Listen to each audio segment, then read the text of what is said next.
Hey there, what's up? So it's week number 4. Today is the first official day of the week. Yesterday was a rest day and it's the first run of the week. Just came back from work. I'm gonna get changed now and start my 30 minutes run. I know I haven't vlogged last week that much. As you know, I was sick, but I finished the week despite being sick and now fully energized with a nice long run. It was an 8 miles run. Very pleased with that on how it ended up. If you remember, the week wasn't great. I struggle a bit, but it's part of the training. I've also bought the running belt I was talking about. So later on, I will do a review of that as well. Apart from that, so far so good. New week. Looking forward to my next run. Bye. Hey there. How are you doing today? Just came back from the daily run. Just did a 20 minutes run. It's almost the end of the week. I have one run left. Tomorrow, the longest one. But a few things to consider. So first of all, this is week number 4. And in the program, and I didn't know that, which was a good surprise, but this is the week where the intensity of the training is lowering down a bit, which is great. The whole idea behind is that roughly every 4 or 5 weeks, there's the intensity, the mileage, the overall training fade down to allow the body to actually recover, because in the past 3 weeks there's been a steady increase, especially of mileage. So to avoid a burnout and to avoid this fatigue of the body, the week number 4 and basically every 4 weeks you reduce the intensity so the body can heal, can adapt and become stronger. Today was a 20 minutes class. Honestly, and again, I think this is a proof to self, to trust the process and do not necessarily listen to your mind, to your brain. But during the run, I felt my legs were super heavy. I started the run thinking, well, it's going to be easy, it's just 20 minutes, let's be real. Like on Sunday, I did a 2 hours or an hour and a half run. Don't remember, I think it was an hour and a half. So obviously, this is much easier. So it was super okay. But after like 4 minutes, I was still in the warm up, I was still doing the jog. I felt, first of all, my legs were hurting and they felt like 2 blocks of cement. I was like, okay, fine. In my mind, and that's possibly true, yesterday I did strength exercise. So obviously my legs are still sore and recovering from yesterday. Anyway, I kept running, and today the point of today's class was to run in a slightly faster pace than your conversational pace. So I was like, okay, fine, let's give it a go. And I have to say that because my leg felt so heavy, rather than stop walking, I changed mindset. And I've actually thought to myself, well, let's try to focus on the form. As you know, it's something that I'm working on. And let's listen to the instructor, which very timely was saying to always look at the form and trying to initiate the movement from the hip, from the glutes, not necessarily from the feet or from the calves. I was like, okay, fine. Let's focus on this hip-led movement, which is something that I'm not necessarily good at, I'm not necessarily familiar with, and it's something, as you all know, when you're tired, when you're fatigued, form is the first thing that slipped away, and that's why I'm trying to be more conscious about my form. Long story short, I finished the run, I look at the stats, and with my surprise, in terms of speed, this was the best run in ever. Like, well, not ever, ever, ever, but since I did both the half marathon and the marathon training plan. So this is to say, and that sometimes, and it happened to me a few times already in the past, during the run you're struggling, you think to yourself that you're not doing a good job, and your mind is telling you to stop and maybe to give up. But never give up unless you have like a physical pain or something. Obviously this is a different thing, but do not necessarily listen to your mind, to the ghost of your mind. Because if I was listening to my mind, what was telling me this morning was, oh, you're not doing great, you're just wasting the time, your legs are fatigued, you should stop, walk, go back, another day, another run. But I want to push my limit, and I got the result. So obviously, I'm not saying that from now on this is going to be my average speed, but the way I read it is my body that is actually pushing the boundaries. And the voice in your head is your body that is trying to resist to change. That's normal, no? Every time there's something new that does a change, we tend to resist. We tend to want to stay in the known, in the comfort zone, and so our body. So that was the epiphany of today, which was great because it gave me motivation, because in all honesty, I woke up that I wasn't super, not motivated, but I wasn't in the best of the moods, let's put it this way. But that helped me, so super happy. The other thing I want to talk to you before I close and wrap up this week vlog is my latest purchase, which I'm wearing right now, which is the Salomon run belt. Let me show you, let me take it off. I told you, I think last time, that I wanted to purchase a running belt. Here it is. I love it. I wanted to buy a running belt because now good season is coming up. On winter time I have my running jacket and I can fit the phone, the keys, earphones, everything in my pocket, and that's absolutely fine. Now the spring summer is coming, things are changing instead, because yes, I have my running shorts. For example, I use Lululemon shorts, and inside they have pockets for the phone, for the keys, some of them. I have another pair that only have a pocket for the phone. So you end up very often keeping your phone in your hand and maybe the keys in the pocket, which is fine, it's not the end of the world. But if you do a long run, 2 hours, 2 hours and a half, even an hour run with the phone in your hand is not very comfortable, because you want to have your hand loose and relax. Plus, now that I'm doing a long distance run, I'm using gels, and if I don't have pocket or I don't have a lot of pocket, I don't know where to keep them. And having like a regular pocket full of stuff, I personally don't find it very comfortable, because things are bouncing. It's not the most and the most pleasant experience for when you run. That's why I decided to buy something. Last year, in some occasion, I used to use a fanny pack that I have at home, but it was bulky, it wasn't designed to run.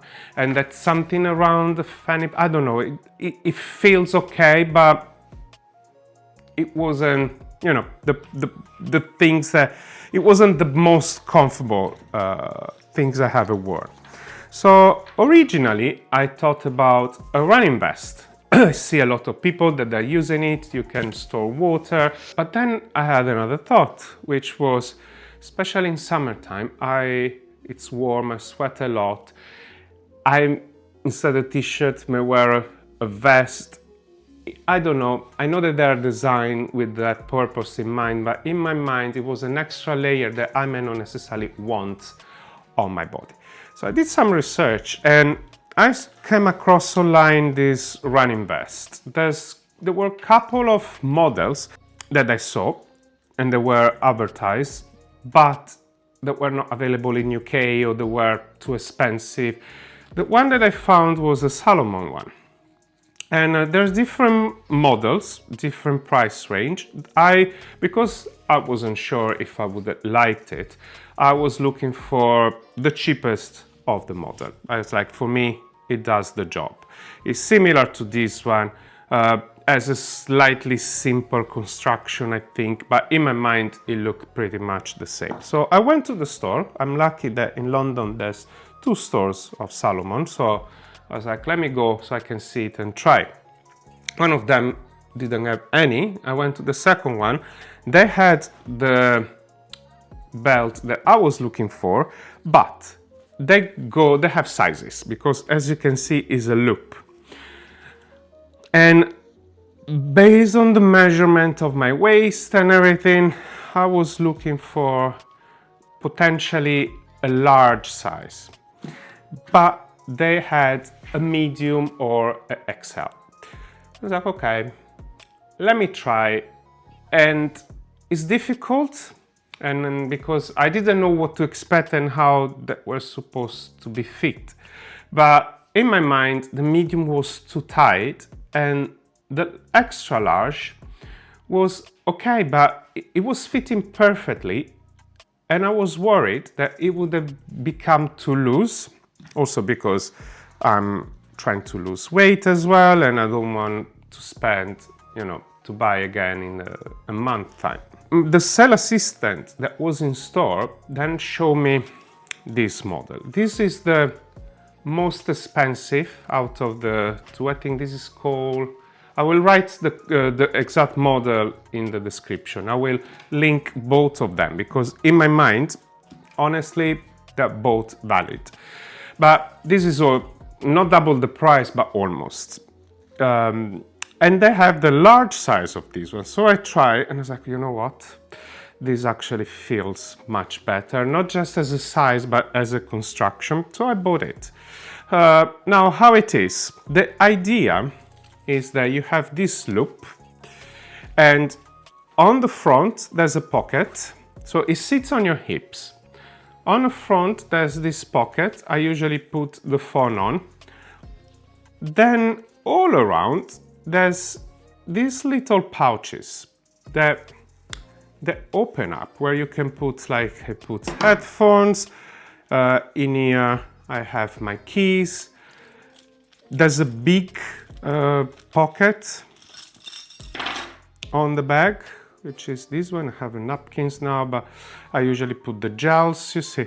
And they're all elasticated, so they stretch a lot. So if you think when you have gels, they will actually stretch, so they can accommodate a lot of things. They don't have zipper. They only have a zip on the front where I usually put the phone because I like it to be steady and secure so it doesn't fall off. Everything else, it doesn't have a zip. And the idea is that you have easy access, because if you imagine when you're running, you have around your waist, you just slide your hand in and you grab everything that you need and you can put it back. In terms of size, my recommendation is if you're in between 2 sizes, like I was. So I was, because you need to take a measurement of your waist. And I was between large and extra large, where I was, I think the first, there's a number range, and I was the first number of the extra large, something like that. But I would recommend to downsize because I've noticed that when you run, if it's a bit snug, it's better because it stays in place and doesn't bounce. Obviously with the sweat and the material itself is elastic, but as you can imagine, it tends to stretch out a bit. So I will recommend to downsize. Now the difference between the more expensive and the cheaper one, in the website it says that this one should stay better in place compared to the other model. If you look at those from the front, they look pretty much the same. When you hold them, you realize that the shape is slightly different. The other one feels a bit more flimsy, more relaxed. Well, this one, feels a bit more secure, and you can see, I think, from the shape itself that it's not straight, so it's slightly tighter on the top and lower on the bottom part. It's almost like a triangular shape. Plus this one on the back, which I found it super useful in the long run. I don't think you can see it, but on the back there's two, it's like soft material here. There's two stripes, so if you can see, it's all transparent, but then I think you can see it in here. There's one stripe here and one stripe over here, which sit exactly on the back, and that gives a bit of support. I don't know, and I assume that if you see on the back, there's also these elasticated things that you can use to put like a jacket, or if you do trail running, you can put like poles, you know, like you can roll things out. So I guess those two soft pieces of material allows also to not have pain in the back. But what I've noticed is when you run for a long time, they almost help to get in a better position, so it feels more comfortable. Anyway, long story short, I highly recommend this belt. Super light, honestly, like when you fold it, it takes not space at all. It dries completely. You can wear it underneath your shirt, on top of your shirt. I like it to wear it underneath. I'm still trying to figure out the exact position, but if you sit on your hip bone, I think it's best, especially when you're running, doesn't come across. It's perfect. And honestly, these pouches, inside there's almost like this silicone stripe, so it helps, especially with the sweat, to keep things close. Plus, if you think now it's flimsy, but when you wear it, it will stretch a lot, and that's why the size is important, because it's not gonna stay soft. Like, imagine it's going to be in tension all the time. So everything, even the pouches, close up nicely. So honestly, I love it. And here is the name, is the S-Lab Pulsar belt.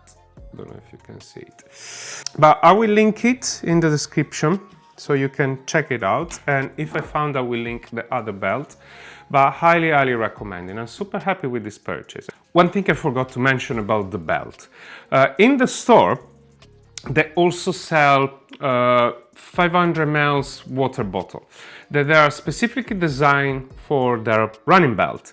They're slightly curved, and these are going to snag at the back pocket, so you can carry a water bottle with you on top of the gels and everything else. And if you can see, the pockets are designed that the opening is smaller than the pocket itself. So if this is the pocket, you can see the actual opening. This is the opening, the actual pocket, it goes laterally a bit wider. That again helps to avoid objects and things to falling down. For me, it's a peace of mind. As I say, I usually have my airport charger, the keys, the phone, all the gels. Like I tried to test at least 5-6 gels are easily stored, even more, in all honesty. So highly recommend, super comfortable, quality feels okay. In all honesty, for the price that it cost, I think it's a bit overpriced. I could see online on Amazon there are like even £10 belt, but the problem is that if the material is not strong enough or elastic enough, after a couple of use they will stretch and it's a pointless purchase. But I will put the link of this belt and the other models in the description down below. So if you want to have a look, if you use the link, as always, like I'm not sponsored, but by using the link I can get a small commission that will help to keep going with the channel. So not extra cost for you, but a small perk for me that I appreciate. The other things I want to mention is that if you like this video and if you want to come along with me in my journey to my first marathon training, please hit the subscribe button. Every week I will post an update on my training. It's not necessarily a technical training video. It's more like how I feel it and how I lived the training as an unprofessional person. It's my very first time that I'm training for a marathon. I'm not an athlete, so I'm a normal human being that I've decided to start this training plan, this training journey, and I'm sharing my experience, my discovery, what works for me, what doesn't. So come along with me in this journey. And if you have just joined and started training for your first marathon, let me know in the comment. I'll see you guys next week. Bye.